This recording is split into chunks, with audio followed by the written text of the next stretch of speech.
اردو زبان میں استعمال ہونے والے دو لفظ ہیں جن کو ہم لوگ اکثر خلط ملط کر دیتے ہیں، یعنی پہلے کی جگہ پر دوسرا بول دیا اور دوسرے کی جگہ پر پہلا والا استعمال کر دیا، کیونکہ یہ جو دونوں لفظ ہیں ان میں آپس میں تھوڑا سا فرق ہے، یعنی اس میں جو ہے سملیرٹی بہت زیادہ ہے، اس وجہ سے اس میں اکثر غلطی ہوتی ہے۔ وہ لفظ ہے نظر اور دوسرا لفظ ہے نظر۔ تو نظر جو لفظ ہے یہ نظر ہوتا ہے، جیسے ہم بولتے ہیں نا نیاز اور نظر، تو نظر کے معنی ہوتے ہیں بھیٹ، چڑھاوا، نیاز، تحفہ، کسی کی بارگاہ میں کوئی چیز، کسی کی خدمت میں کوئی چیز پیش کرنا، اس کو بھی نظر کہتے ہیں۔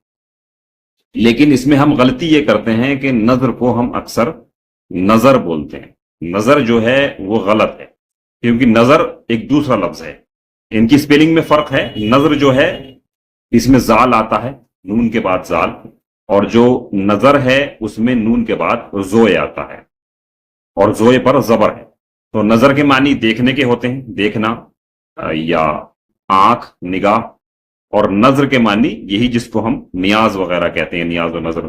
تو اس لیے جب کبھی بھی آپ نظر جو نیاز والا معاملہ ہے اس کو نظر نہ کہیں بلکہ نظر کہیں، اور دوسرے والے کو نظر کہیں جس کے معنی دیکھنے کے ہوتے ہیں۔